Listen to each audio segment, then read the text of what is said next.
Hello, hello, everyone. All right, welcome. I'm just getting my screen situated.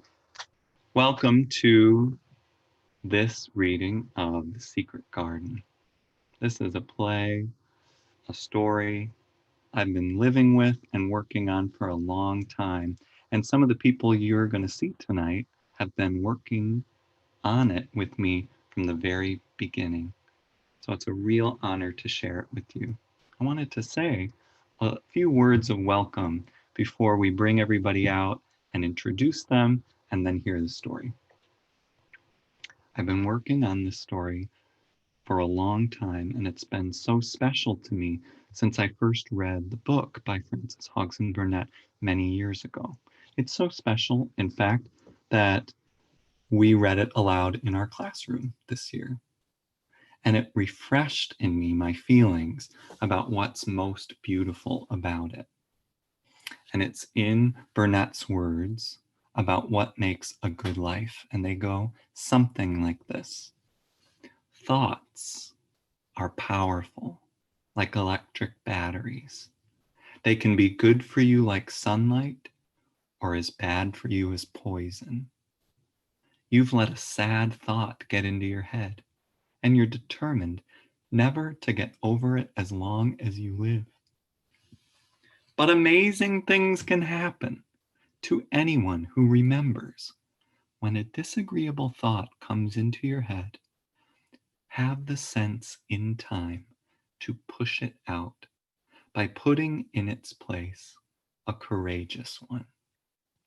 Because two things cannot be in one place. Where you tend a rose, a thistle cannot grow.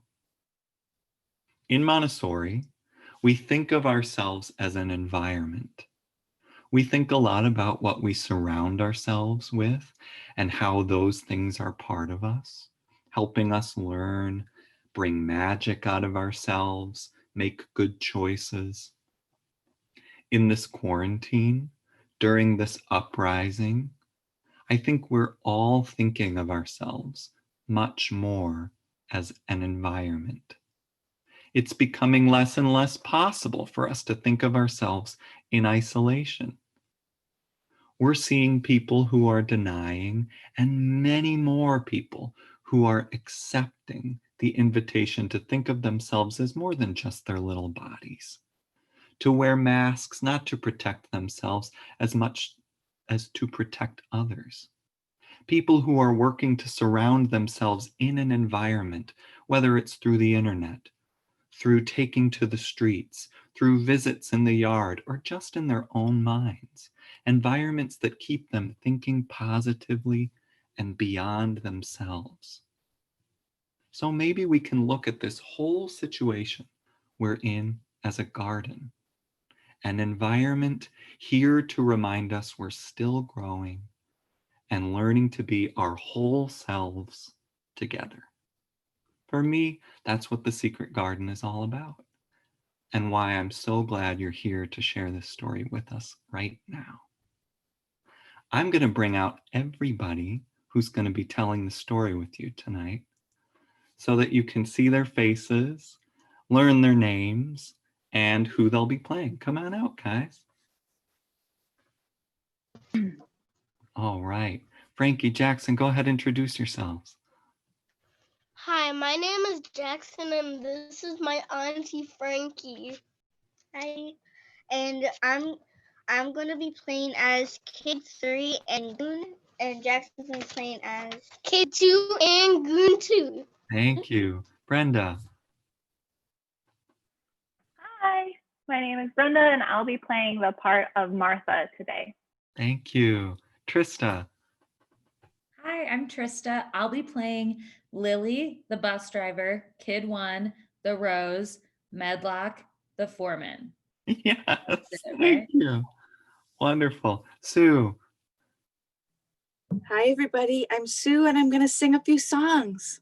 Yeah, Sue's been writing this story with me from the very beginning. Thank you. Richard. Hi, my name is Richard. I'll be playing the role of Dickon tonight. Thank you. Joey. Hi, I'm Joey, and I will be playing the part of Colin. Thank you. Abu. I am Abu, and I'll be playing the part of Craven. Yeah. Johnny. Hi, my name is Johnny, and I'll be playing the part of Ben. Yeah. Tanya.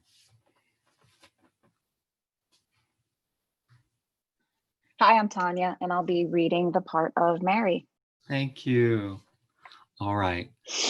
All right. So what you'll see tonight are our storytellers popping on and off the screen. So right now they're all going to disappear from your screen. And I'm going to get the story started. So here we go. Frankie, Jack, go ahead and turn your screen off, guys. All right.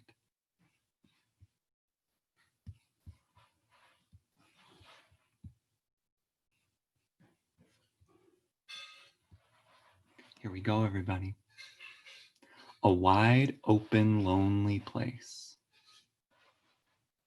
A wind howls across the dark moor. A boy enters as wild as the moor, a blithe yet sinewy spirit shrouded in furs. All about him dances a beautiful robin. They move together as one. Do you walk on the wishes that make up the valley, or trip so clumsy down the edges of the garden wall? Do you carry your love outside you? Does it fit in a keyhole of light, the last light as the winter takes the fall? Oh, oh, oh, oh. A sudden wind shrieks across the moor. The space is invaded by vines that slowly entwine and constrict everything, choking the life from the place. Bring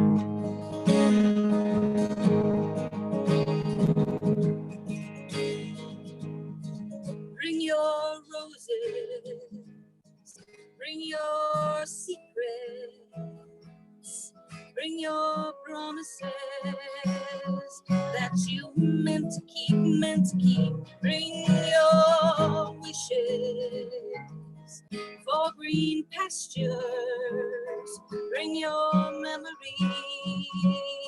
that you meant to keep, meant to keep. For the moment you hold on, let it go, let it go. Here the moment meets your lonely shadow. Each stone and sparrow will whisper you my more. So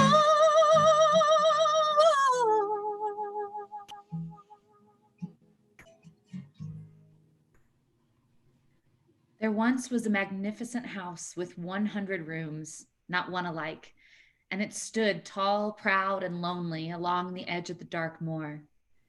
There were those who said the place was cursed, for the curtains were drawn and the doors long shut, and the gardens, once a splendor to behold, were now overrun by vines and snakes. It seemed so empty, like a hole in the world, but nature fills all. And she slips in through a tiny crack and finds a way to bring the light in. Suddenly, a bus chugs into the space. It screeches to a halt. It is filled with chattering children. There's a hundred little kids on the back. It's on the back, bus, on the back, kid bus, on the back. There's 100 kids on the back, kid bus. And the next one might be you. If you're a kid and you ain't got no family, or your family is deemed incapable of caring for you, you go to the bus. Bus! And then I got to drive you somewhere to somebody your parents said is supposed to take care of you. I was living with my dad, and he had to go to jail, and my grandma was just too old. Bus! My parents always fought, and they couldn't stay together, and mom was always tired in bed. But I was never home, and mom was never home, and I was sick from school too many times. Bus! I hate the bus. You hate the bus. Don't get mad. Don't get mad. Get mad. But if you think those kids were prickly, you never had met. A girl appears, her back to the audience. Mary Lennox never knew her father. Mother ignored her, committed to the care of the state. Bus. I heard she grew up in Indy, super rich, had every toy ever. Her mom gave her toys because she never came to see her. Was always out at parties. And her mom can't take care of her no more. And she's so terrible, so no one else will take her. And the next thing you know, Bus. Hey, Mary, why aren't you talking to us? You think you're better than us, huh? Mistress Mary Coy Cruncherry. How does your gun grow with silver belly hog shells? A pretty maid all in a... But the kid is stopped short when Mary suddenly whirls around and shoves him hard. He stumbles back and Mary spits at him.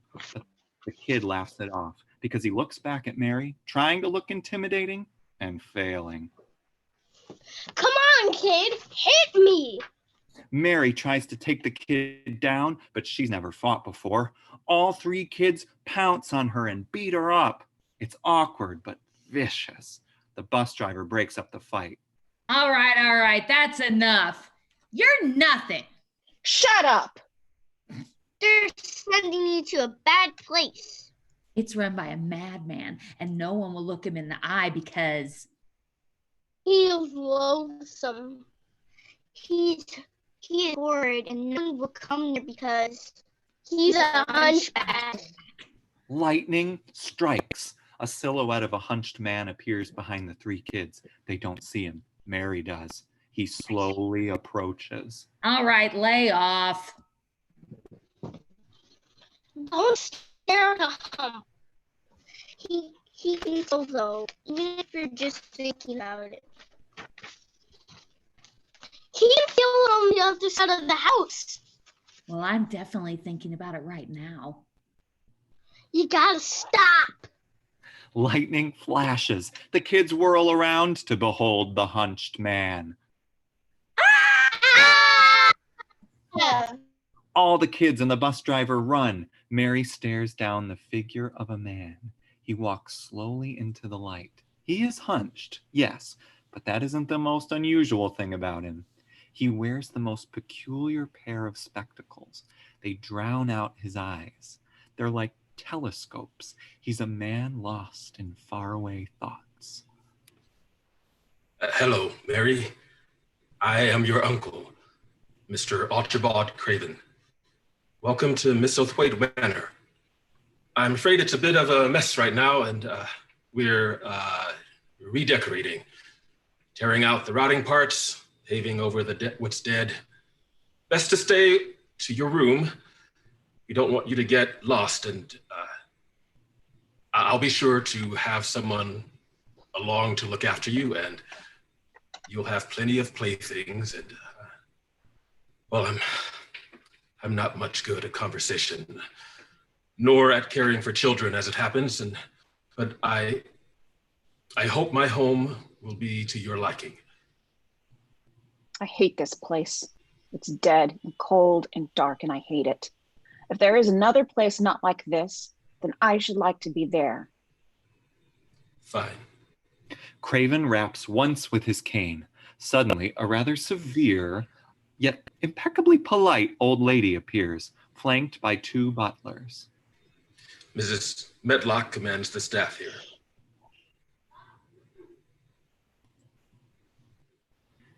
She'll take care of you, say the butlers. They begin to close in behind Mary. We've heard tell of the many fights you started. But couldn't finish, say the butlers. Each of them put a hand on Mary's shoulders. We'll have none of that here, yes? No. Mary stomps on one of the goons' feet and then punches the other in the gut. She takes off down a long corridor of doors.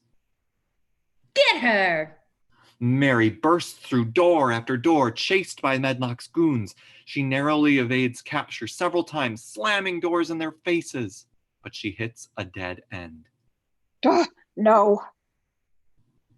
She's over there, says one of the goons. Go ahead, Frankie and Jax.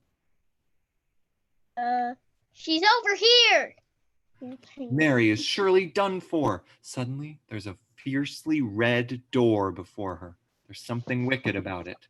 The goons are nearby. The red door opens as Mary approaches and slams shut behind her. The goons appear in front of the door. Did she went in. Oh God. The goons disappear. Inside, Mary stands in a dark expanse. There's something deeply spooky about this place. Hello? Is anybody in here? I'm in here. Come and get me. Come and get me. Fine, leave. I want to be alone. I hate this place. I hate you all. I hate you all. You'll be sorry you brought me here. I'll punish you. I'll punish you. Mary whirls around, and we begin to see, in the center of the darkness, there's a wicked-looking machine. And in the center of the machine, something living. You want to punish them? Me too. A hand shoots forth and grabs Mary, pulling her in. Two glowing red eyes peer out at her. I can teach you to be so terrible, they will fear you. Let me go. There is no one to help you. I know how that feels. Sharp silvery probes pierce the darkness, reaching toward Mary. Perhaps I can cut it out for you. An experiment. We could cut out your heart. No. Stay with me. Mary falls backwards and straight into Craven's hands. He throws her out of the room and into Medlock's hands. Craven slams the red door. What is This is a quiet place for quiet people. I agreed to keep you here because I was told you were quiet. But if you prove to be inconvenient, then I will arrange otherwise. Medlock wrenches open another door and throws Mary inside. Sleep, Mary. She slams the door and locks it. All 100 doors in the house slam shut. I hate you. I hate you. I hate you. Mary takes out her phone. She dials a number. Please answer. Mom, I want you to come and get me. I don't want to be here. I don't want to be alone. I have a secret. Hello? I have a secret. Who's there? There's a knocking. Mary follows the sound to a spot in the middle of the floor. It seems to be coming from under the floor. Suddenly, behind her, as if by magic, Martha, a housemaid, appears. Hey, Mac. Ah! Who are you? Spooky. I work here. I'm Martha. Good. I'm hungry. Hi. How are you? Good. Welcome to the house. We've heard that her mother was a beauty. She didn't hand much of that down. She thought, but she didn't say. Where is my food? In the other room. That thing is downright ugly. Like you want it to be pretty, but it's more like not. Oh, she thought, but she didn't say. Where is my food? still in the other room. When will you bring it in here? When will you bring it in here? Are you going to keep yelling? You gonna keep staring at me with that stupid look on your face? Probably. You're being really rude. You're being really rude. Here's the tea. I'll have my tea, please. Well, I mean, like here's like the tea. Like, here's the truth. If you want to eat, you need to be dressed. And, well, today we can do that together because you seem like you're in a real mood. Martha slaps. Mary slaps Martha across the face. What the? You pig. You pig, you daughter of pigs. How dare you speak to me like that? Are you gonna slap me back? You were raised very poorly. You're a hideous pig. Pigs are so gentle and I love them. You would say that. You're very indignant. You're a stupid idiot. Your hair is so brown. Is that an insult? Your smile is just so nice. Yeah, you must be so sad to be such a grown-up. You're so close to death. Your skirt is so pink and ruffly and sweet. I love pink. I love pink. Is your face all the time like it, like kind of slack and loose and your eyes check out? I hope you fall down the stairs today. Well, I won't have to come up here anymore and then they might make you help. That's ridiculous and untrue. Do you know how to dress yourself? No. I had an ayah. Right. India. Do you know how to do anything? I know how to do lots of things. Like what? I know how to read. And I'm not telling you what I know how to do. Oh, you are a very sour, nice child. Are you going to slap my face? I might slap you back, yeah. I'll slap you. I'll slap you first. I'll slap you. I will definitely slap you harder than you slapped me. No way. I'll slap you so hard. I'll slap you as hard as I love cake. And I'll push you down the stairs.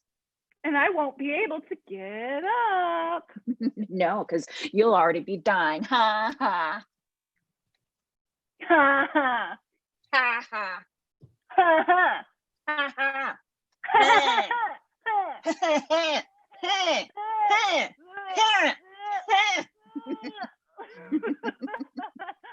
I gotcha. Suddenly, there's a knocking. Aren't you going to get that?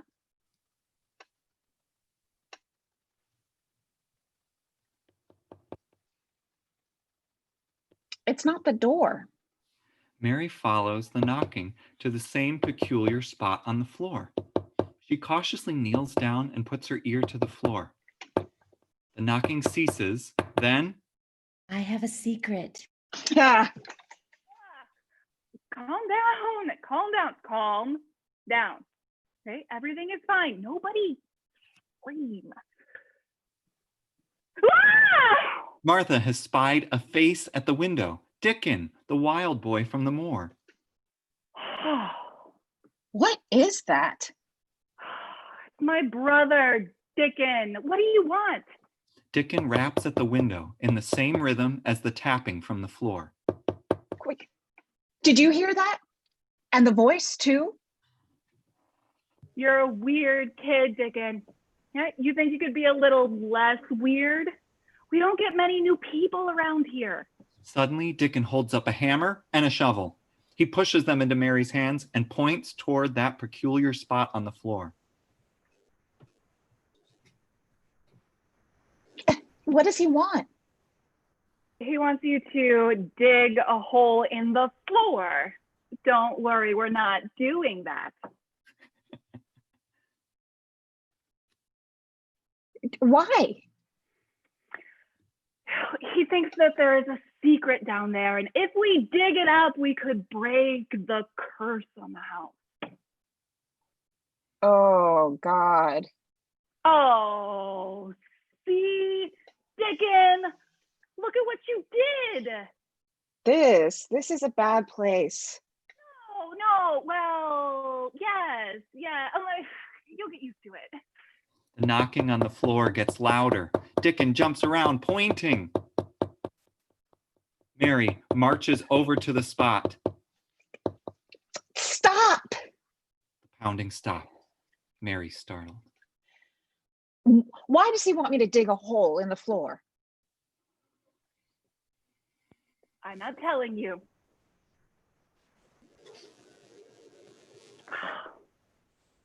Shoo!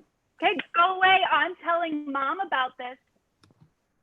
You are assigned to me and ordered to do as I please. I insist that you tell me what you know, or I will tell my uncle and we will see what that means for you.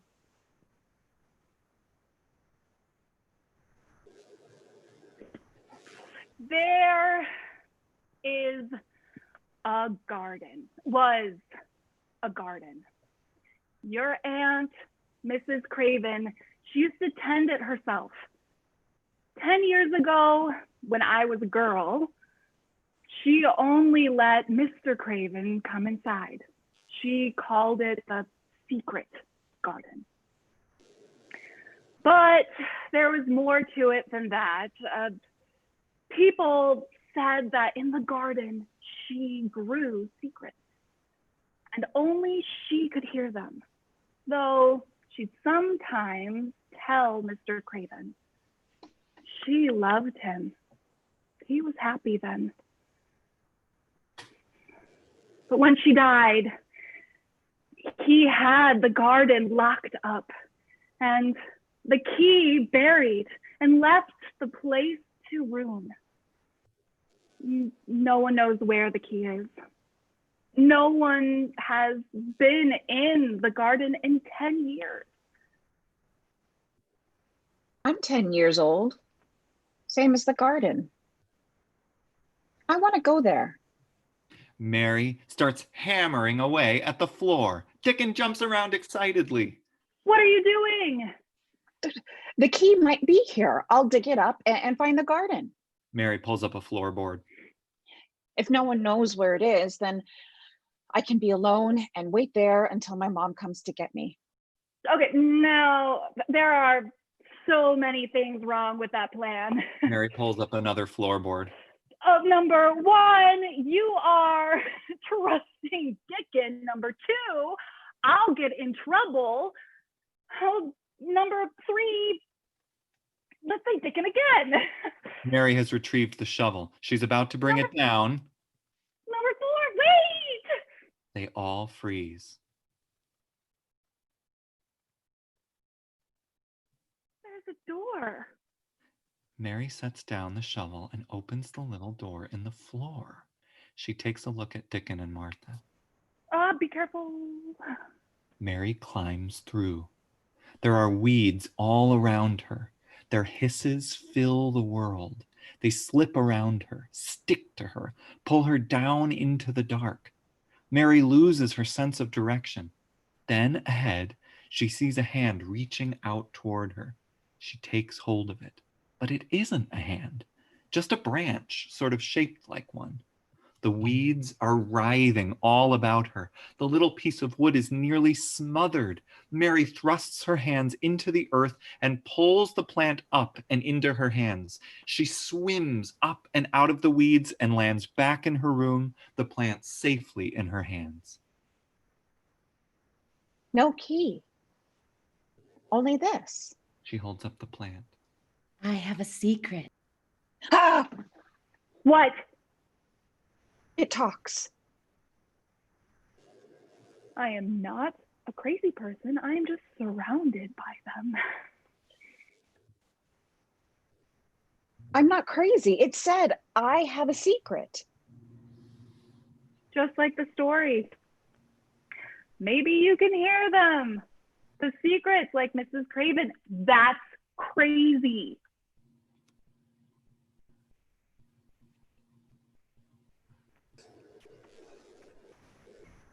What's he saying? The plant won't last long like that. It needs to be planted in a good sunny spot. Fine, I'll take it with me to the garden. Mary starts off. You don't know where you're going. I'm not sitting here. I'm coming with you. No. And Dickon too. I'm going alone. I need an adventure.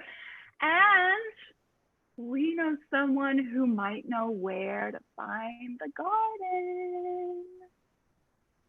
Fine. Take me to him. You might pretend some respect by stating your commands in the form of questions. Take me to the garden. Now, question mark. Better. Now we gotta get you out of this house. Martha opens a door. Medlock is there, looking so unfortunately creepy. Medlock sharply turns to glare at her. Martha slams the door. Not that way. Ah, yeah, we're going out the window. Okay, what? What? You know how to jump out of a window, right? No. Oh, well, jump on Dickon. He'll give you a ride. What? 1, 2, 3. Much to Mary and Dickon's chagrin, Martha loads Mary onto Dickon's back. Ah, be gentle now. Dickon howls and he scrambles his way down the side of the house, leaping from ledge to ledge, swinging on vines, cackling and screeching while Mary holds on for dear life. Mary, Dickon, and Martha land in the grass. Dickon bucks Mary off and scrambles away, brushing her cooties off him. Oh, I'm gonna be sick. Oh, deep breaths. Yeah, smell that. Fresh air from the moor. What do you think? Oh, that's because you're not used to it. No, you think the moor is too big and bare now. It's not there. You have to learn how to see it. It's covered with small, dark growing things that smell of honey, and there's such a lot of fresh air, and the sky looks so high. What's that? What does that mean? Trouble. It means trouble. You're trouble. What's with him? Oh, it's Dickon. He's weird and deaf and magic. He wanders around everywhere. The blackberries and the heather bells, they all know him. I warrant the foxes show him where their cubs lie, and the skylarks don't hide their nests from him. He's been everywhere except the house. He'll never set foot there. Why? Well, he says if he did, somebody would try to tame him, but that's a lie. He's afraid of people. He knows every critter around here, but he doesn't have even one human friend in the whole world. Well, he would say that he doesn't need us, but I think that if somebody were to walk up to him, look him in the eye, take off the hat on his own head and drop it on his, stick out his hand and say, "Put her there, friend," I think he'd be mighty touched. Dickon is peeing into a bush. He's peeing into a bush. Dickon! That's it. You're not leaving me any choices. I'm telling Mom. And when she hears about this... The bush Dickon was peeing into starts shaking. Oh man, Dickon, if your pee turned that bush into a monster, I swear The mass of vines and branches begins to move. It climbs suddenly to a great height and careens forward, looming down over them. Johnny, we can't... What are you doing? Mary wields the shovel like a weapon. Stay back. The monster slowly raises his hands into the air. He's a fearsome height. His hands begin to pick and pull at the tangle of snakeweed covering him. Slowly, piece by piece, it falls away, giving birth to a weathered old face. What are you doing out here? What are you doing out here? I was napping He snaps a twig off himself. for a very long time. Who are you? Ben Weatherstaff, head gardener, only gardener. Your face looks like a crusted dirt heap. Huh, she thought but didn't say. Who is this scrawny buttermilk-faced old womanish thing? He thought, and did say. You're the little wench from India. I'm looking for the secret garden. Get out. No. I said, get out! No, Ben. The garden is off limits. Don't you be a meddlesome wench and poke your nose where it's no cause to go. Ben. Go! No. Go. Make me. Ben lunges after Mary. He picks her up, throws her over his shoulder, and heads toward the garden door. Mary kicks and screams and squirms, clamping her hands over Ben's mouth and nose. He's unable to breathe. He starts reeling. He drops Mary, who immediately produces a jump rope. She and Martha and Dickon tie Ben up. You untie me this instant! This garden isn't yours. It isn't anybody's. Nobody wants it. Nobody cares for it. Nobody ever goes into it. Perhaps everything is dead already. I don't know. I don't care. Nobody has any right to take it from me when I care about it and they don't. You're letting it die, all shut in by itself. It's a secret garden and it's been shut for 10 years and I am 10 years old and I am the only one in the world who wants it to be alive. Oh, I'll be. You don't know nothing about it, you sharp old woman. If I'm such an old woman, why was I able to tie you up? Oh, snap. You did tie me up. I'm old. And you took advantage of that. You should be very proud. I am very proud. You'll probably die here. I probably will. You will. You killed an old man who's just been here to take care of the gardens. It doesn't look like anyone's been taking care of them. You don't know anything about it. You're a child. Your brain is like this big. Well, your brain is like this big, probably shrinking with old age.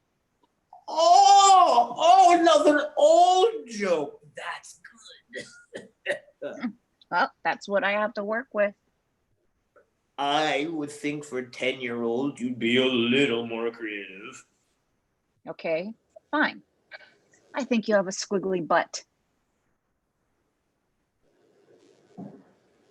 What do you mean, squiggly butt? Wouldn't you like to know? Well, now you're being nonsensical. A 2-year-old can be nonsensical. I bet you have a loveless life. Oh, that was better. Yeah, that was better. That was better. Don't smile. Don't you smile.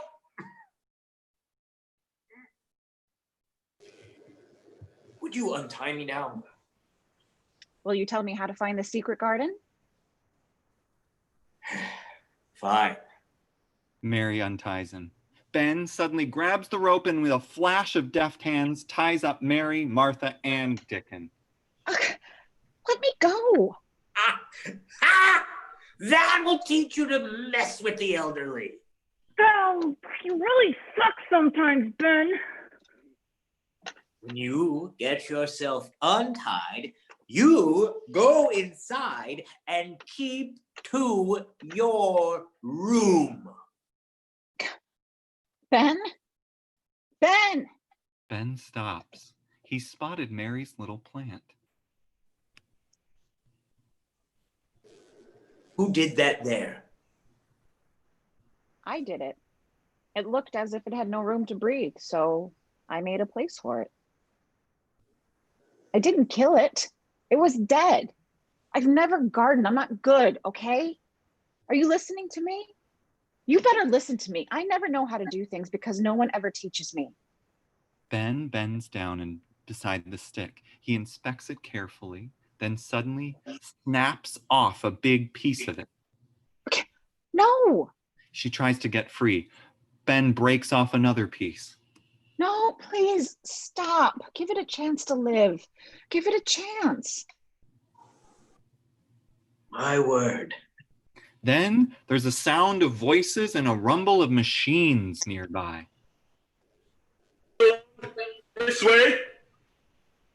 It's my uncle. If he sees me out here, he'll...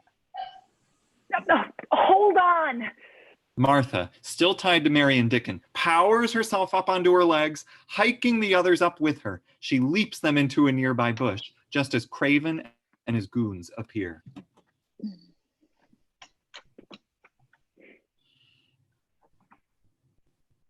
Right there. This is where we'll begin. The foreman, a lumbering dude with a huge sledgehammer, enters. He strolls in, plants himself, and... All right. He sets down his huge sledgehammer. The whole place rumbles under its weight. The foreman struts in a few more steps. Kind of creepy, ain't it? What kind of person lives in a... I do. I mean, what kind of person builds a... I did. Well, worry not, Mr. Craven. I'm going to take real good care of this for you. The foreman kicks over Mary's little plant and roughly sets his sledgehammer down on it. No! Craven whirls toward the voice, but he spots Ben. Afternoon, Mr. Craven. Afternoon, Weatherstaff. Good that you're still here. So many of the staff is... I forget who is still around. Yes, sir. Mr. Craven. For better or for worse. I'm here for the duration. We don't see you in the gardens anymore. No. Yes, well. Nice change then. Craven notices Mary's things scattered about. You alone, Weatherstaff? He is not going to give us away. He's gonna get me sent back. No. Ben is a good man. We can trust him. What is this? The foreman holds Mary's hair ribbon. Ben takes it, ties it about his head in a ridiculous fashion. He knows he looks stupid, but he tries to own it. Yes, sir. Just getting a little planning done for the springtime, sir. Well, no need. I've decided to pave over this garden. No! We have too many gardens to maintain. I'm tired of staring out at ruin and disrepair. Oh, all right. When are you planning to pave? Now. Oh, No. Mary struggles against the ropes. Stay here, stay here. I'm not letting him pave over that plant. Oh, here. Martha reveals a switchblade. What? I live in a shack on the side of the hill with 13 other people, including him. Mary is cut free by Martha. Everything is dead here. Don't you agree? Ben spies Mary's tiny plant. Mary steps out from behind the bush. Ben sees her. Craven does not. Craven faces Ben. Mary is behind Craven. perhaps not all dead, sir. Perhaps just a bit overgrown. You have to be willing to prune away what is dead to let something new grow. Mary crosses to her little plant. She tries to pull it free, but it's stuck beneath the sledgehammer. I don't need a gardening lecture. Thank you. Craven almost turns toward Mary. I could take a look before you pave to see if anything might be saved, transplanted to the other gardens for the springtime. It's not necessary. Craven almost turns to see Mary. There may be roses, sir. You remember how I taught you and Lily to take the wild roses from the moor and transplant them into your garden? You were always afraid of the pruning, but I showed you how to feel for the brittle dead part and snap it off. Mary takes a deep breath and snaps a branch caught under the hammer. The plant is free. Snap off the dead parts, give it good soil, and deep down, it may just be as weak as you or I. Mary grabs the plant and dashes away into the bushes. That is quite enough. Yes, sir. Excuse me. Am I still paying you, Weatherstaff? A bit, sir. For what? For care of the garden, sir. The gardens will be gone. I'm making sure of that. I see. Pavement is simpler and cleaner. Garden work is messy and hard. Too hard for an old man, yes. Well, you can retire soon, then. You should be glad about that. You can stay on living here if you'd like, but there won't be any use for you. All right, then. You are dismissed. Thank you, sir. Ben leaves. Awkward. Bring in the concrete. Pave over everything. Craven exits. A tiny drone floats by with the same two glowing red eyes we've seen before. Mary, Martha, and Dickon dash away to a safe place. They untie themselves. Your trouble. What does that mean? You don't want to know. But ignore him. Hey, we did it! Did what? Thanks for saving the plant. What are you going to do if you find the secret garden and everything there is dead? I don't know. How are you going to know what is dead and what is alive? What are you going to do? How are you going to know what to save and what isn't worth saving? You saying that you're coming? I'm still head gardener around here, and I'm saying that I want you to go marching in there and messing everything up. He's coming. He's gonna come. I don't want you to come. I just want you to tell me where it is. I don't know where it is, but he does. Ben points to the robin. Been spying on us, you cheeky little beggar. He was born in the secret garden. He can lead us straight to it. Mary approaches the robin. You're a robin redbreast, the friendliest, curiousest bird alive. My Aya told me a story about you. Well, what are you doing here? Where are your friends? Dickon translates Mary's words for the robin, whispering robin speak into his ear. Mary steps very near and looks at him hard. Haven't you any? Are you lonely? I'm lonely. I have no friends at all. I never had. My Aya didn't like me, and I never played with anyone. People never like me, and I never like people. Only my mother. Well, sometimes. I don't want to be here. And she's going to come get me. She always does. And I want to go to the garden. I won't ruin it. I just want to wait until this is over and she comes back for me. Will you take me there? The robin takes off.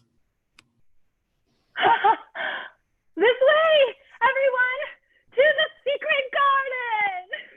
All the moor's living things parade about them.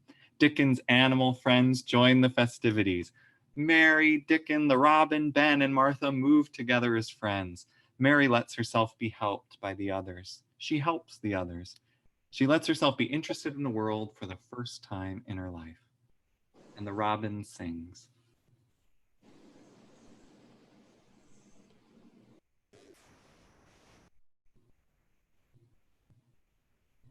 The wind, the sun, the lark out chasing sweet bees, the whispering wheat, the pesky morning glories. Know the secrets that you don't know. When you have a secret as old as England's moors, key of silvered moon will open hidden doors. Oh, but you must be ready. The key's not just a toy. Hold it as mother cradles her baby girl and boy and sing, sing, sing the very first song you ever heard. Sing, oh, sing, oh, sing, oh, sing. The wind, the sun, the lark out chasing sweet bees, the whispering wheat, the pesky morning glories. Know the secrets that I don't know. If I were ready, tell the moon. Tell the moon. When you are ready, he will know, know. The loneliest winters, say the wind, say the loon, can ready the garden inside you. The robin lets out a magnificent heralding call. This way to the garden.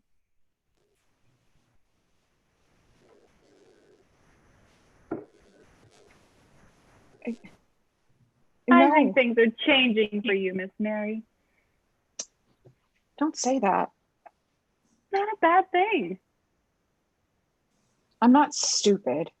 I know it'll take a while for my mom to come and get me, but she will come. She always does. When she gets here, I don't want to be different. So she'll know who I am. That's why when we get there, I'm going in alone. 2 red eyes appear behind the robin. No. But it's too late. The scout machine shoots out a grabbing claw and snatches the robin out of midair. It tweets painfully. Let it go. Dickon growls at the scout. He and his bat at it with their hands and paws. The scout emits a high-pitched siren and blinding lights. Dickon and his animal friends scatter and disappear. Dickon! Dickon, come back! Mary claps her hands to her ears, dropping the rose. The little plant hits the ground and shatters. Lays there, looking pathetic in the scattered dirt. Oh, no. Come to me now. The scout squeezes the robin. It tweets painfully. I'm coming. Just don't hurt him. Scout streaks off into the dark. Mary, Martha, and Ben take off after it. Mary, you can't go. I know who sent that thing, and he is dangerous. He is beyond help. I tried, but... He's a devil, Mary. Trust us. I need him to get to the garden. She starts off after the scout. She turns back when she realizes Martha and Ben are not following. Come on. Ben follows Mary off, Martha too. They snake through the twisting corridors. And then there is a fiercely red door before them. There's something wicked about it. It opens for them. Martha, Mary, and Ben slip inside. The door slams behind. 2 red eyes flicker to life from the dark. On the far end of the room, there is something whirring in the shadows. We can only make out its strange, unhuman outline. A hand shoots forth, pointing at Martha and Ben. You. Yes, sir. Sir. You do as I say, or I'll tell my father where you were taking her. Your father? Yes, sir. Sir. Stand in the corner.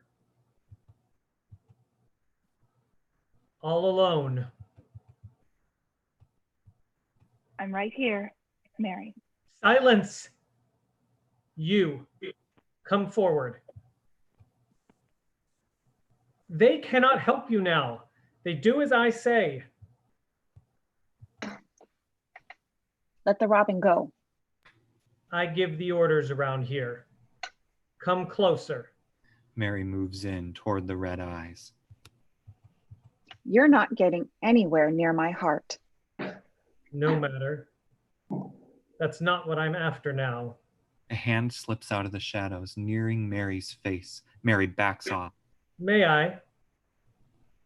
Please. He touches her cheek. You are real. I have such vivid dreams sometimes. She pinches his hand. Ow! We're awake. We're wide awake. How dare you? Don't touch me. I am master in this house. I could have your little garden destroyed before you ever see it. What do you want? I've been watching you. That's creepy. I am ill and always have to lie here. Everyone says that I will die soon. They think I don't know that, but I do. I am sick and I won't live. You must come here and talk to me. I have many ideas and no one intelligent to tell them to. You seem smart enough. I will tell them to you and you will listen. Fun. And if you come here every day and stay until I dismiss you, I will take you to the secret garden. Colin reveals a silver key. One of my scouts dug this up. I was never sure what it was for until I started following you. You know where the garden is? And what if I don't? You'll still come in here and do what I say. I won't. I'll make you. They shall drag you in. They may drag me in, but they can't make me listen. I'll sit and cover my ears and never listen to one thing. You're a selfish thing. Selfish people always say that. That's enough, Mary. We don't want to get anyone too excited. We should go. Martha, Yes, sir. come here. Martha moves into him. Closer.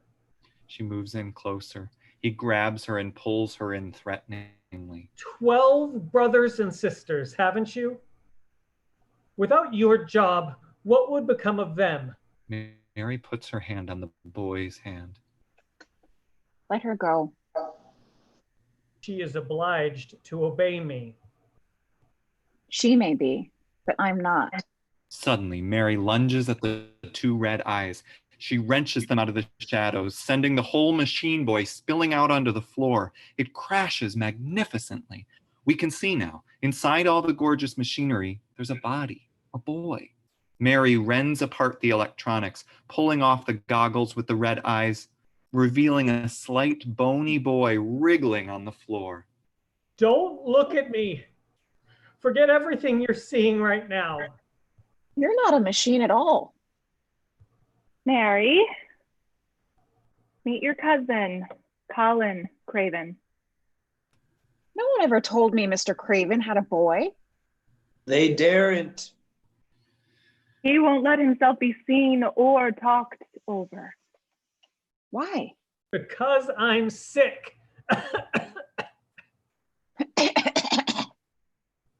You're rude. Oh, you're very rude. Did you have no parents growing up? You're rude. I had parents. Well, they weren't very good parents. They were the best parents, and if you say that again, I will smother you. Fine. She smothers him. Stop! Mary, don't rile him up. Take it back. You're gonna die. You're gonna die. I did not take it back. I will not take it back from a dead person. Mary, please. Do you take it back?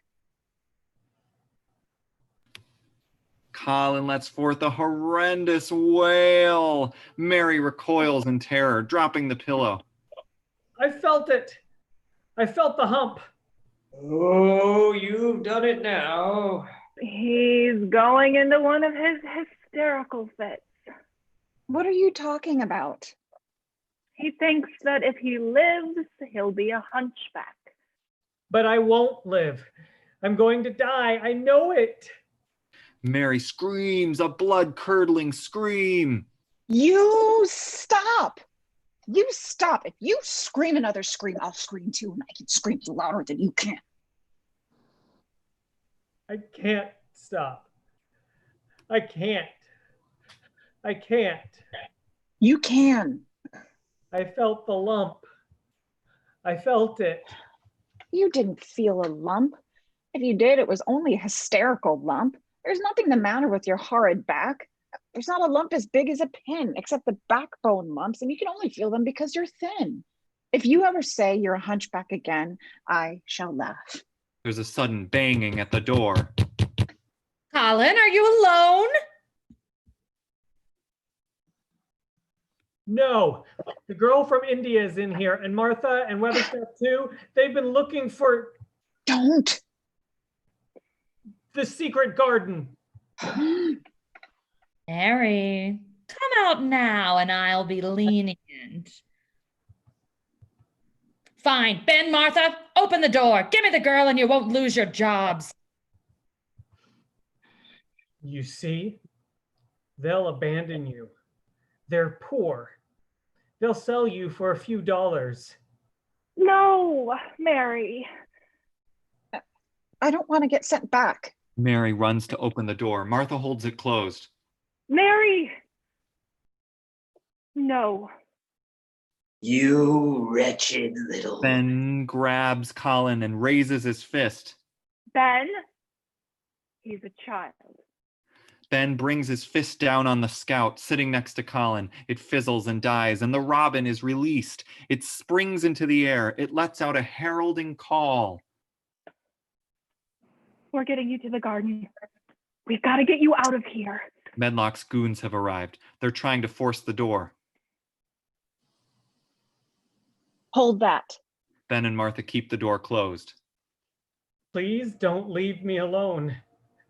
I know the way out of here. Mary pulls Colin standing. Can you walk? No. They say I can, but I can't. Mary spies Colin's electronic wheelchair, beautifully festooned with homemade contraptions. Cool.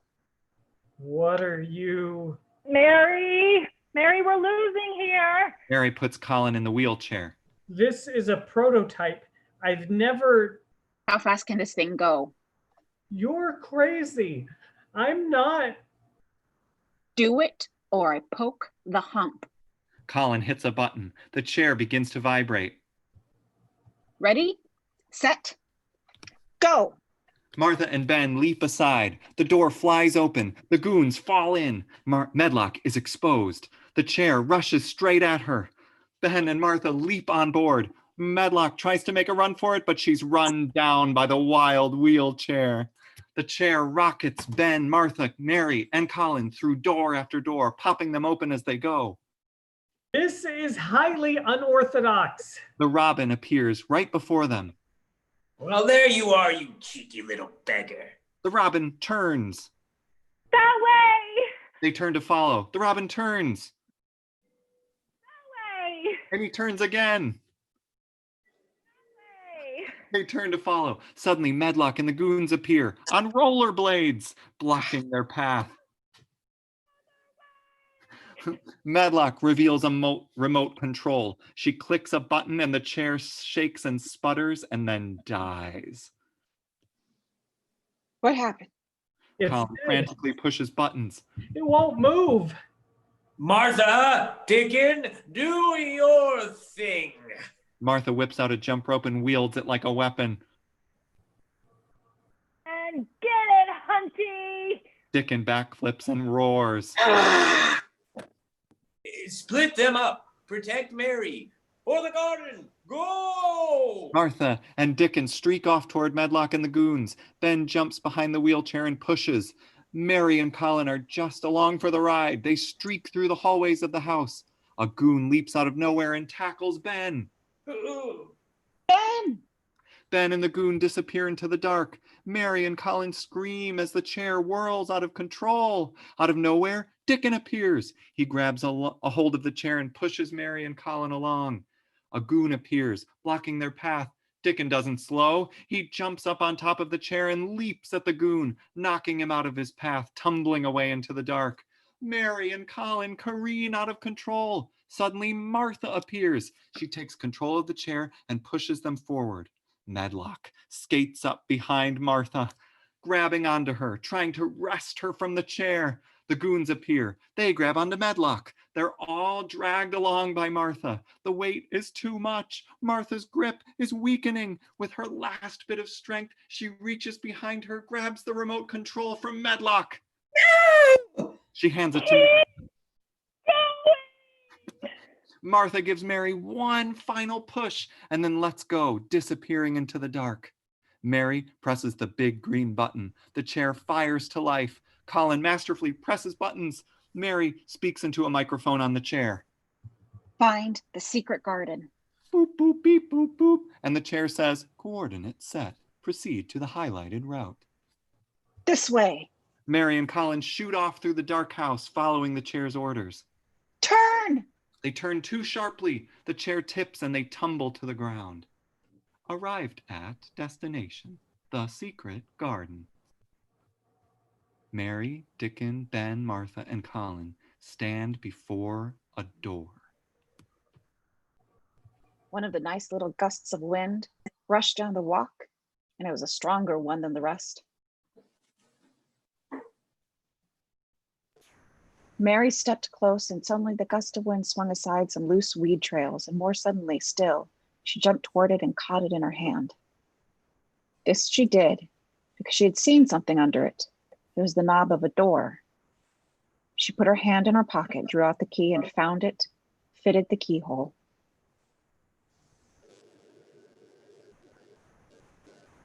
She was standing inside the secret garden.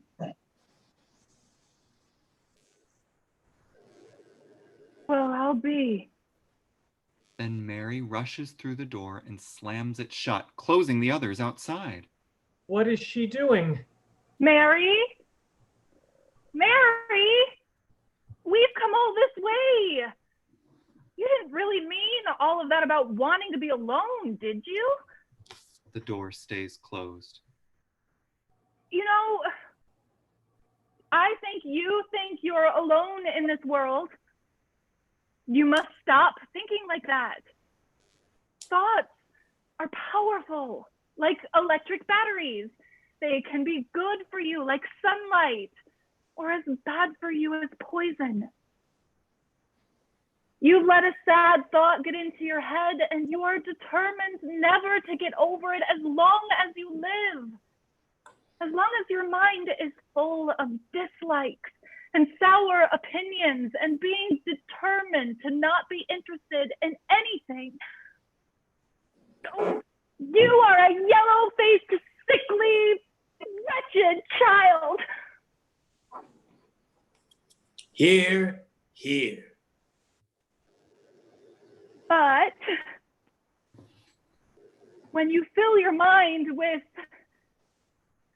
robins and moorland cottages crowded with children, with queer, crabbed old gardeners, and Yorkshire housemaids, and a wild boy and his creatures, with springtime and with secret gardens coming alive day by day, there is less room for the bad thoughts which make you tired. Good. Good. Do the boy. As long as you shut yourself up in your room and think only of fears and weakness and hating people who look at you and thinking about humps and dying, you are a hysterical, half-crazy hypochondriac who does not know that you could get well and could stand upon your feet if you tried. You think I can do that? When a disagreeable thought comes into your head, you must have the sense and time to push it out by putting in a courageous one. Because the two things cannot be in one place. Where you tend a rose, a thistle cannot grow. The door stays closed. I know. There's just so much you don't like.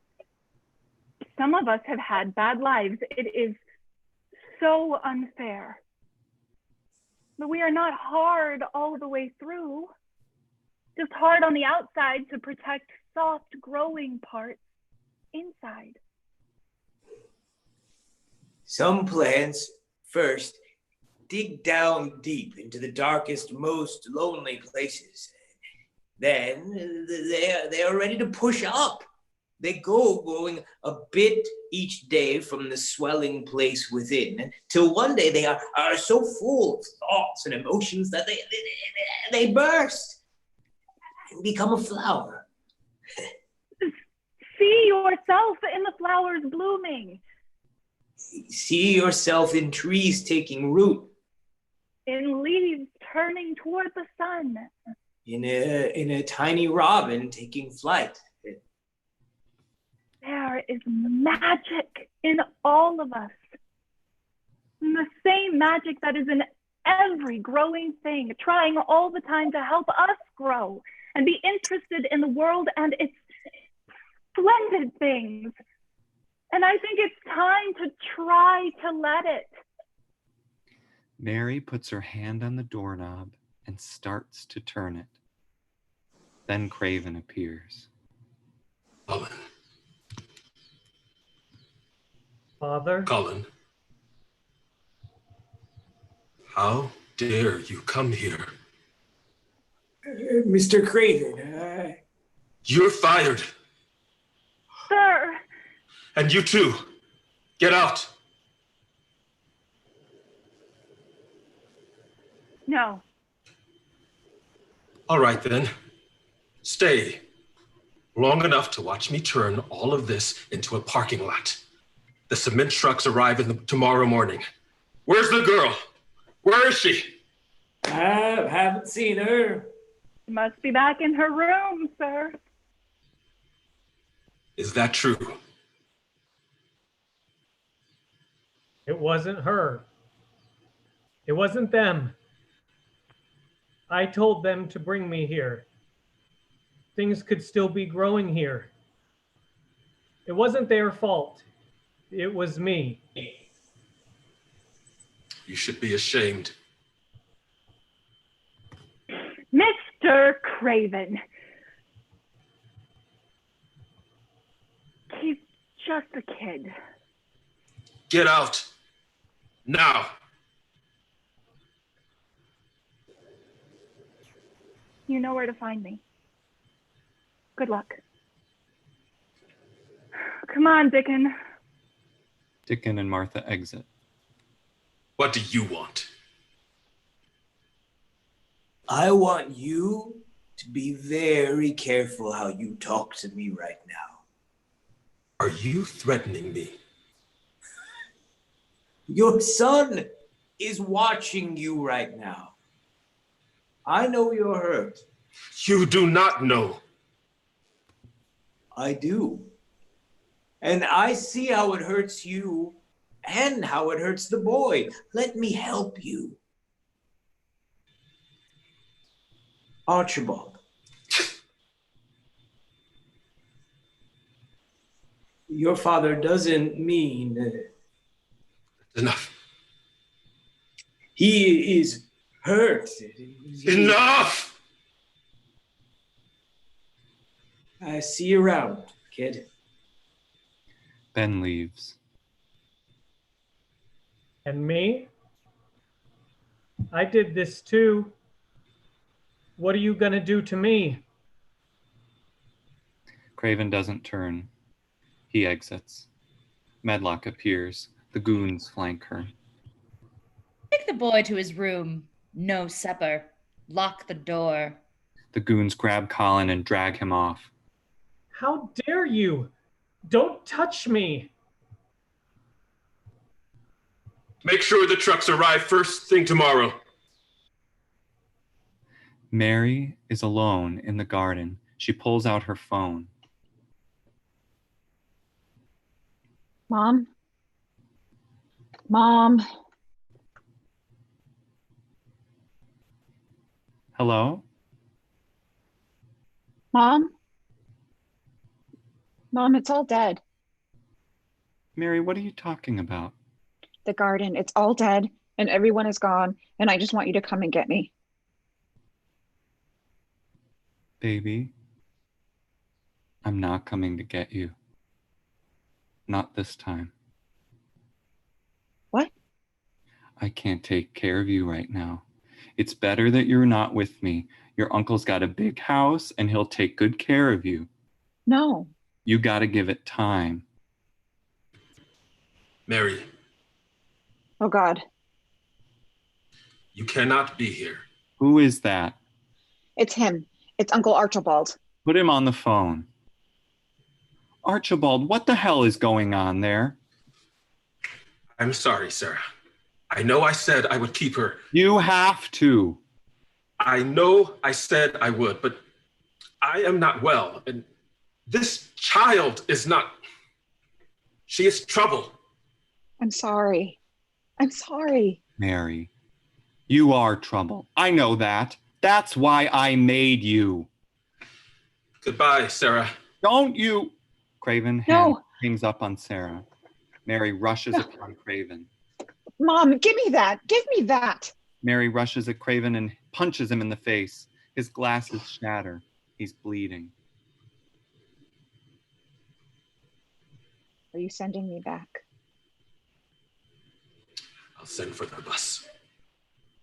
No. They'll be here in the morning. You'll come quietly now, yes? Medlock takes Mary by the arm and leads her away. The goons thump Colin down on his bed. What are your names? Tell me Joe. your names. You gonna report me, kid? You messed up. We ain't gotta listen to you no more. The goons move off, snickering. They take the wheelchair with them. Hey, give that back. Medlock appears. No, Colin. Medlock enters, revealing a dark silhouette behind her. Craven doesn't enter the room, but looms in the dark. Leave. You shouldn't be here. Your father wishes for me to pass you a message. Why doesn't he just tell me himself? You're making me angry. When I get angry, I get sicker. Do you want me to get sicker? He wants to help you. He wants to know what he can do to help. Don't be gross. Don't be sick. Don't be old. You know how hard it is for me to even look at you. Just don't then. Craven makes to leave. You're ruining me. I'm not like you. I am not on my way to death. I am on my way to life. I'm working on building a man, a strong man, and you won't let me grow. Excitement is not good for you. You must not forget that you are ill. I want to forget it. Just be reasonable, be calm, and things will go back to normal soon.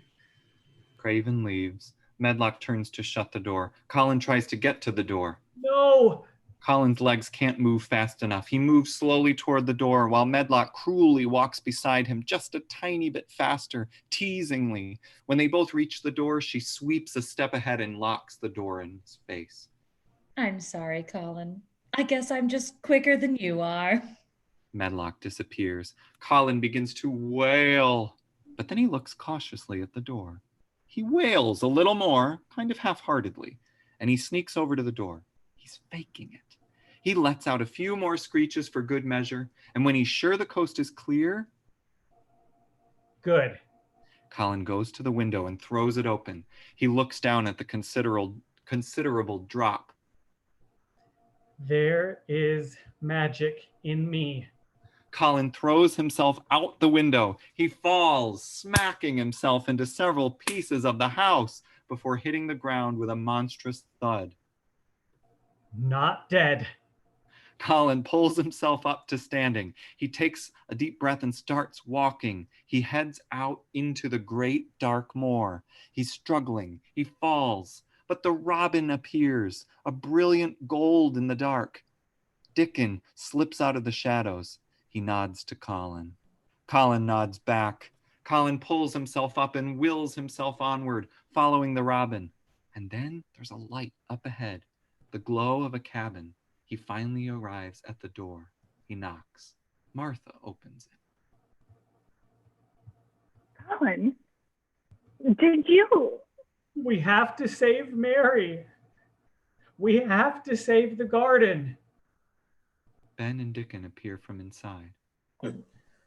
Okay, kid. I have a plan. Martha closes the door behind them. The sun rises. Mary stands alone. Her expression is solemn. She removes her shovel.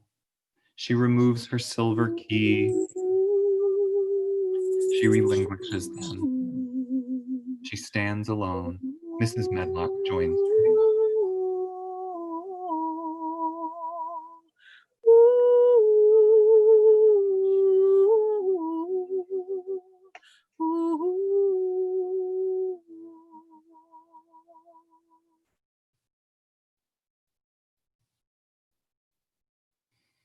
I'm sorry What?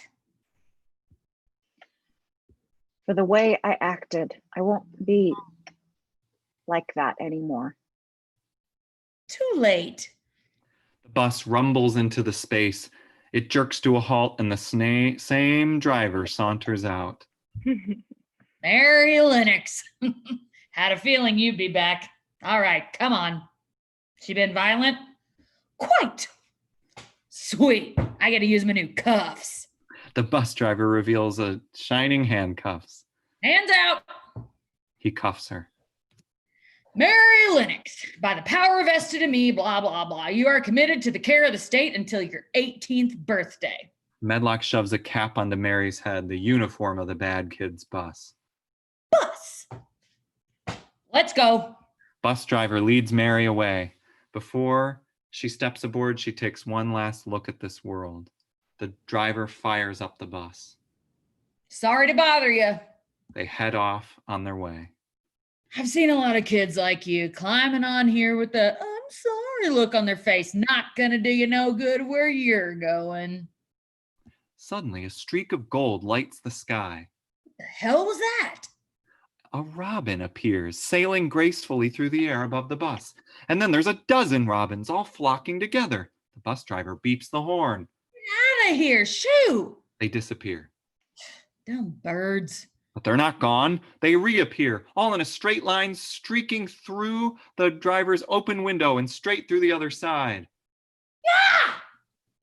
That was weird! They swoop through again.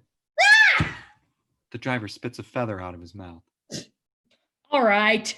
He cranks the bus into high gear. Come on, Sally. We can outrun them. The bus rockets off across the moor. The robins lose pace and disappear. Ain't nobody can catch two farts, Johnny. Woohoo! And then we hear the sound of hooves, when what to our wandering eyes should appear but Dickon atop his magnificent pony. Mary sees him. The bus driver does not. The pony's quick as all, and Dickon is keeping pace with the speeding bus. He nods to Mary, and he leans into the pony, and they speed off and away. Phew, that was a bad one. Might not have been a fart. And then Dickon appears atop his pony, a ways in front of the speeding bus. He stops, standing right in the middle of the road. He slams on the brakes. It screeches to a halt, stopping just before Dickon. The bus driver throws it into park. Country people. I don't need another lawsuit on my hands. He exits the bus, making his way to the front. All right, you all right? You're all right. I need you to sign this waiver that says so, okay? He spots Dickon. Dickon is alone, shrouded in furs, his face invisible.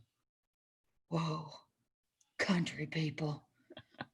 All right, I don't want no trouble. You look okay. Just sign this, all right? Dickon starts herking and jerking and making weird sounds.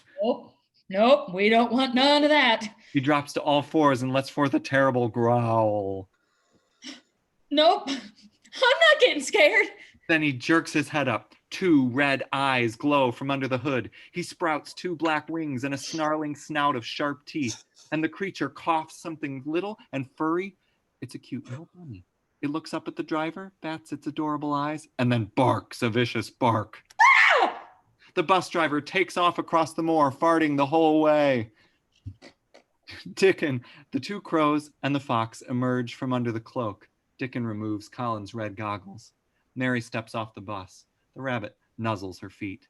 Dickon points strongly at Mary.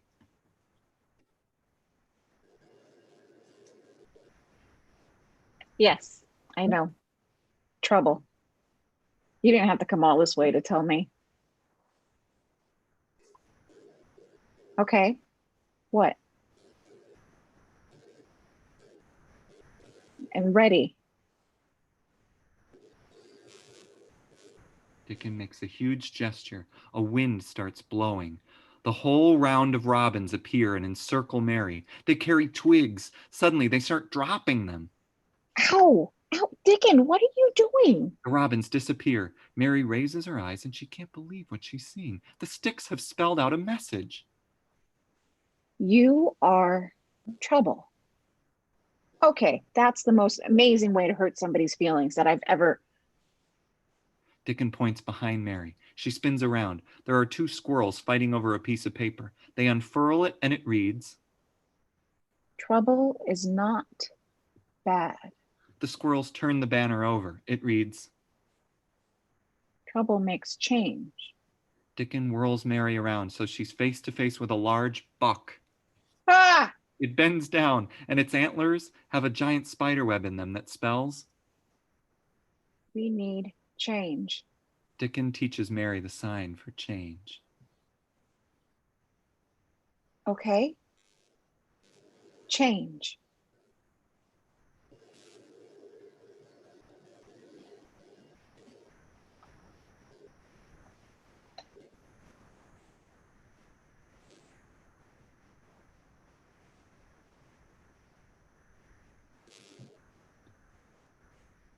Oh,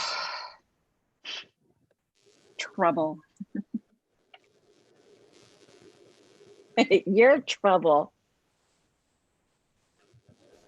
You think you don't have any friends. Mary walks up to Dickon, looks him in the eye, takes the hat off her own head, puts it on his, sticks out her hand and says, Put her there. Let's save the garden. Meanwhile, at the door to the garden stand Craven, Medlock, and the foreman. You want to watch? I will just stand right where I am, thank you. Carry on. What, are you afraid we're gonna dig up some ghosts? Alrighty then, leave it to the professionals. He steps in the garden.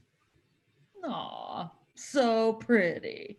He steps on a flower, crunching it beneath his boot. I'm gonna enjoy this. He whistles a signal. He claps his hands. Just then, a cement mixer crashes through one of the garden walls, backing straight into the garden. It lets down its chute. The foreman reveals a remote control with a big red button on it. He's about to press it, and Martha appears with Colin's wheelchair. Care for a seat, sir? Thank you. He Wait, said, what? No! Colin throws a switch and the foreman is catapulted out of the wheelchair, high into the air and straight over the garden wall. One down. The two goons poke their heads in through the door to the garden. Hello? They slowly enter. Everything is quiet. It's a queer, pretty place. It's like as if a body was in a dream, a bad dream.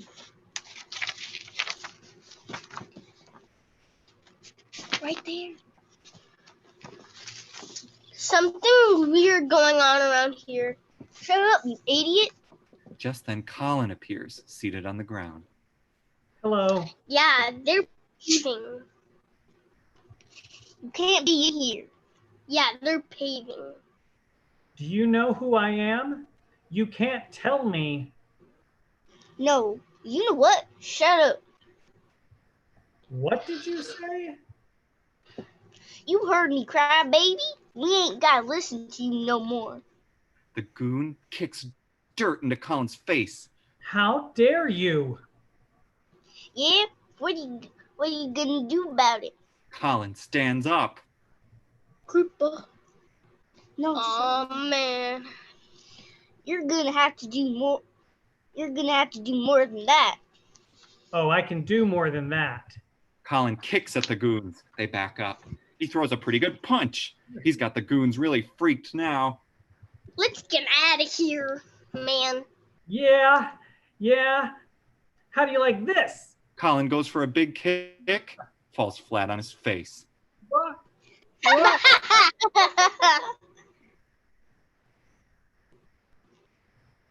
Hey, boys. The goons whirl around.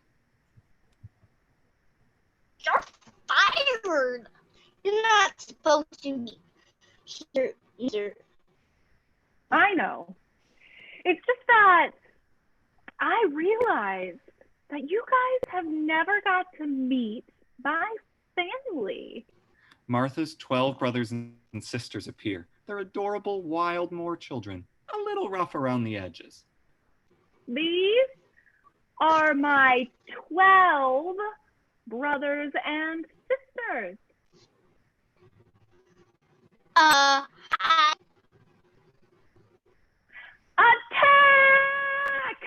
Martha's brothers and sisters jump the goons. There's a flurry of biting and elbowing. Goon 2 tries to crawl out of the horde, but he's dragged back in. Suddenly, all the action stops. Aw, where'd they go? Nearby, unseen by the others, the 2 goons are hiding amongst some hanging vines. I think we lost him. 2 eyes open up in the vines. Nope. Ah! Goons dash out from the vines. Ben, covered in twigs and vines, bounds after them. He chases them toward Martha. Martha is flourishing her jump rope like a ninja warrior. Here! Martha tosses the end of it to Colin. They tie up the goons. This is going so well. Medlock appears. Colin. Enough. You must rest. No. They both spy the cement mixer controller between them. Garden is a curse upon this family. Let's finish it once and for all. They rush toward the cement mixer controller. Colin is faster and sweeps it up. I'm sorry, Mrs. Metlock. I guess I'm just quicker than you are. Give it to me. Medlock makes a quasi-polite grab at the controller. Colin backs away. I guess you'll just have to catch me first. Medlock reaches again, more violently. Colin dodges, and the fight begins. Medlock seethes and starts after Colin. He flees. His legs are working better than ever. But Medlock is getting less and less polite. She chases him about the garden. Help me! The goons make to stand. Oh, no, you don't. Ben and Martha hold them in place. Medlock runs after Colin. Colin is running for the first time. He's elated.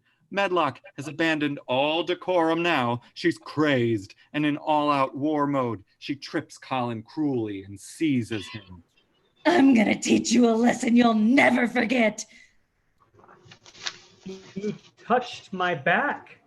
Colin is heaving, breathing deeply in and out.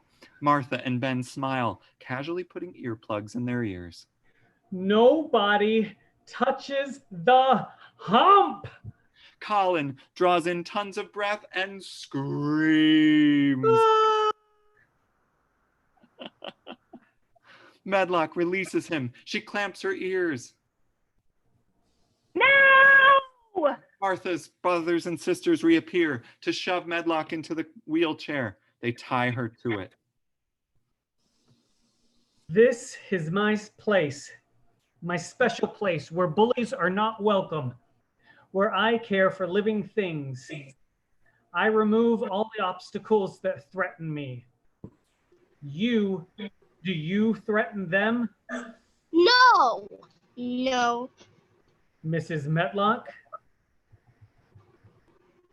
Don't tear up this garden. It is born of love. My mother is here. Her breath is still in the air here. I planted lilies for her. They've just flowered. I've worked here hours every day, and it makes me forget I think I forget myself and how beautiful they are. That is a great blessing, to be able to forget yourself in caring for others. Oh, God. Oh, I think I'm crying. Is this crying? Yeah, this is crying.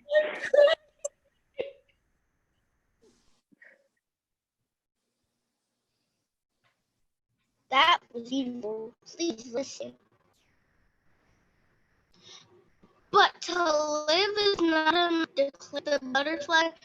One must have sunshine from a flower. Oh, that's nice.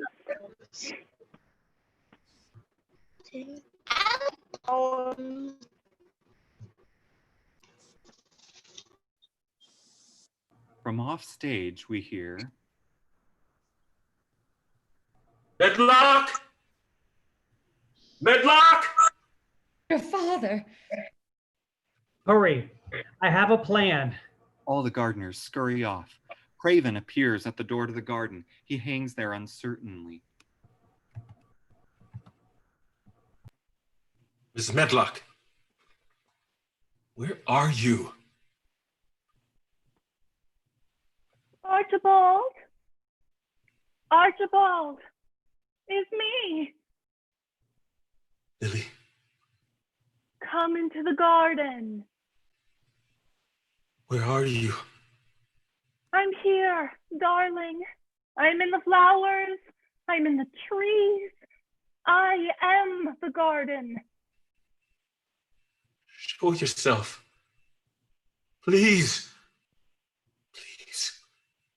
Colin hastily throws on a sheet. He steps out to meet his father, shrouded entirely, showing only his eyes.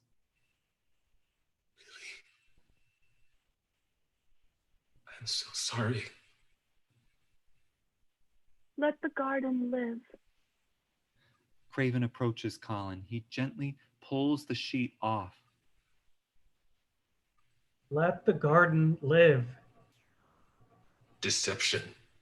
Colin has pocketed the cement mixer controls. Craven goes for them. Colin tries to wrest them from him. They struggle, and Colin wins. He throws the controllers over the garden wall. The controllers sail through the air in slow motion. Just as they pass over the wall, a hand catches them. It's the foreman. He stands with the controls atop the garden wall. Do it! Yeah, how do you like me now? Do it now! I'll have the last laugh. He goes to throw the switch. Just then, a robin shoots over his head. He ducks. What the? Then another robin. He ducks again. It'll take more than that. The sound of a bus horn fills the space. Mary appears, driving the speeding bus straight at the cement truck. Yeah! Mary leaps from the bus. Dickon catches her. The bus collides with the cement truck. They tumble over in a magnificent wreck. Mary heroically enters the garden. Dickon slides the shovel across her back. They all circle around Craven. This is my home. You are all trespassing. Get out. Come inside. You are my son, and you will do what I say. It's okay. Come in. No one is to be in here. Look at me. Come inside. You can take care of it. This was your mother's garden, and she's gone. And this is how you let her legacy die. What? If you cared, you wouldn't have let this place die. How dare you? How dare you let them die? Lily let these die. Lily let these die because she died. That actually doesn't make any sense. She's gone, and so is this garden. No, it isn't. I'm in it. You're in it. We're both in it. Oh, Colin, do as I say. Come with me. Now, this garden is closed forever. Forever? Yes. Why? Come in. Don't you understand that this is painful for me? It makes my heart break to be in this place. He died. That's not about you. I've kept this place closed to honor her. We are growing it all back to honor her. How can you stand it? I can't. Well, I'm gonna stay. I think you could stay. You could just sit in the corner and be sad. I'm gonna be over here and be happy.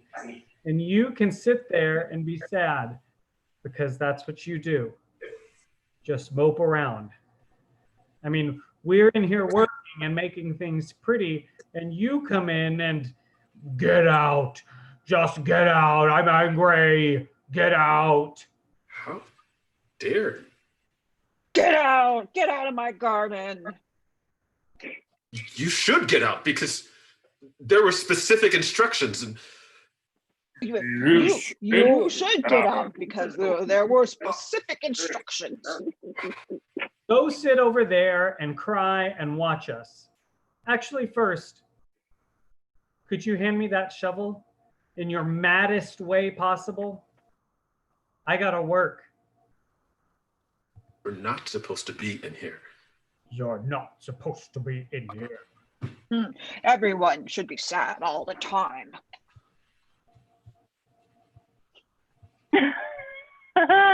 Yeah. Oh. So we're making hump jokes now. Is this where we're at? Well, you'd probably make a good gardener. Your face is so close to the ground. You've become a whiny little brat. It takes one to know one. You need a diaper change? Are you hungry? You want a baba? You want a baba, baby? I'm gonna wash your mouth out with soap. I'm gonna wash your mouth out with my butt. So uncouth.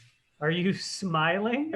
No, Are you smiling? stop it. You don't have to stay mad. She wouldn't have wanted you to. Dickon carries the little rose forward. He sets it before Mary. Mary can hear the garden's secrets, just like Mom could. Do it, Mary. You can do it. Mary sits down before the little rose. It is bloomed. And Mary sat, staring into her little rose.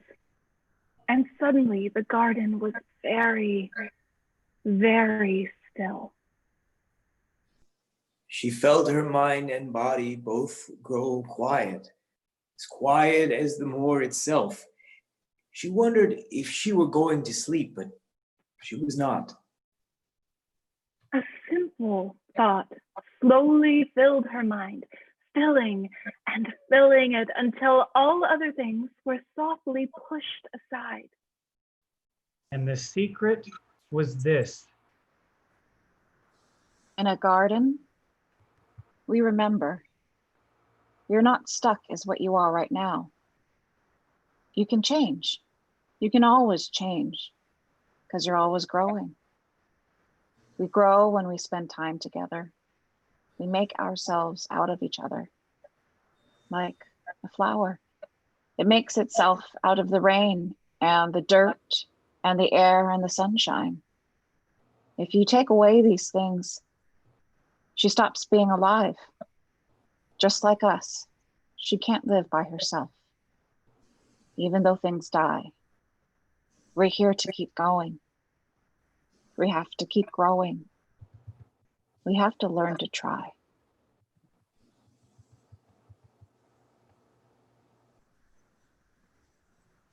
So sorry. It's okay. You know why it's okay? Because I'm here to keep you company. And you're here to keep me company while I keep you company. Oh. Get to work. Shouldn't this be like the best garden ever? We're children. Thief children, burglars. Damn you. Damn you, Mary. Well, damn you too. I remember what it was like when your mother was in here. You should have seen it then. Jeez, setting the bar pretty high there. Come in and tell me all about it. Craven enters the garden. Mary, Martha, Ben, Dickon, Craven, Colin, and even Medlock and the Goons settle into the garden. As the gardeners work, Ben stands by. He puts on a hat that says, "Still Head Gardener." Oh, the things that happened in that garden. They called it magic, and indeed it seemed like it in the months that followed, the wonderful months, the radiant months, the amazing ones. If you have never had a garden, you cannot understand. And if you have had a garden, you know that it would take a whole novel to show all that came to pass there. Maybe someone should write that. Mary and Colin had a plan. We planted all the things that grow wild around these parts, gathered from forests and fields, bushes, trees, and flowers that no real gardener had ever dreamed of putting into a garden. The juniper from the heath rose here like a miniature Italian cypress. Next to it grew the holly, green in winter and summer, and in front of them, ferns of all different types, like dwarf palm trees. Thistle, the most despised of weeds, bloomed with flowers so beautiful. And here, where the soil is a little more moist, just common dock with its big picturesque leaves. From the fields, they brought great mullions that looked like giant candelabra. Woodruff, primrose, lily of the valley, the calla and sorrel, all were here. None had been forgotten.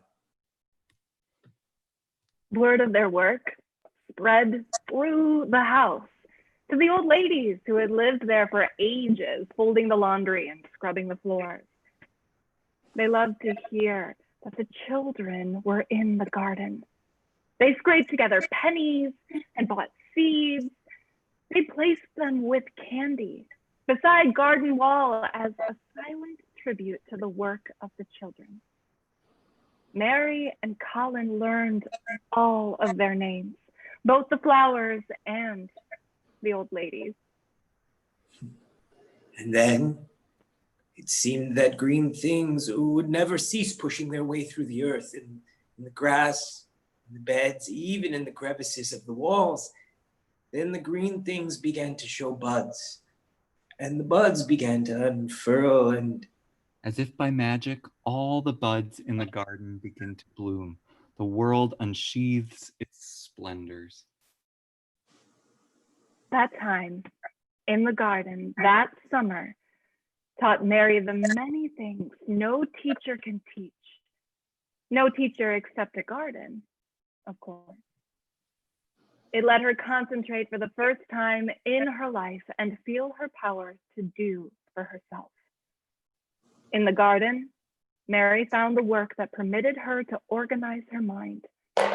No one could do it for her, but no one had ever let her do it. And the peace of that place crawled into her heart.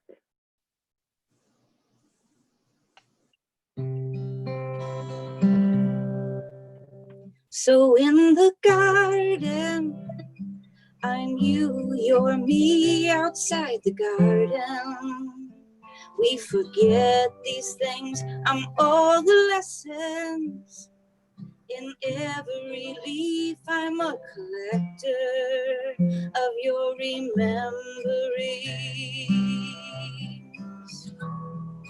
Thank you for the parts of me, the rope, the rose, the hope, the key. There's no lonely in the garden, 'cause you keep telling me you're the bravest of girls, you're the whisper of the world, you're a weed and a flower, you're a hero with power, you are never alone, all the seeds have been here in me. The garden, it's your life, you're the garden, you're the light, weeds are bound to break your heart, do your best to weed them out, dig around in the dirt, past the dark, past the hurts, the key. The magic that's in me is the same magic that's in you. I'm a maid, I'm a man, I'm a heather belly blue. I'm a boy, I'm a girl, I'm a bird, and I'm telling you. Thank you for loving me. Thank you for loving me. Thank you for loving me. Thank you, thank you, thank you, thank you. Thank you for loving me. Thank you for loving me. Thank you for loving me. Thank you, thank you, thank you, thank you.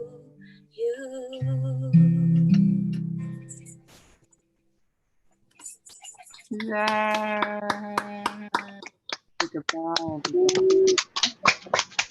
was so good. You couldn't have said it any better, Jax. Oh boy, everybody. I hope everyone here will just stick around just a minute. I just want to say goodbye to our lovely audience and say thank you. It feels a point of arrival I didn't know I was heading for, to be able to use these stories to bring together the marvelous adults I know and the marvelous children I know. So thank you for sharing this story with us. And thanks for staying a little late. Thank you for loving me. We will see you guys.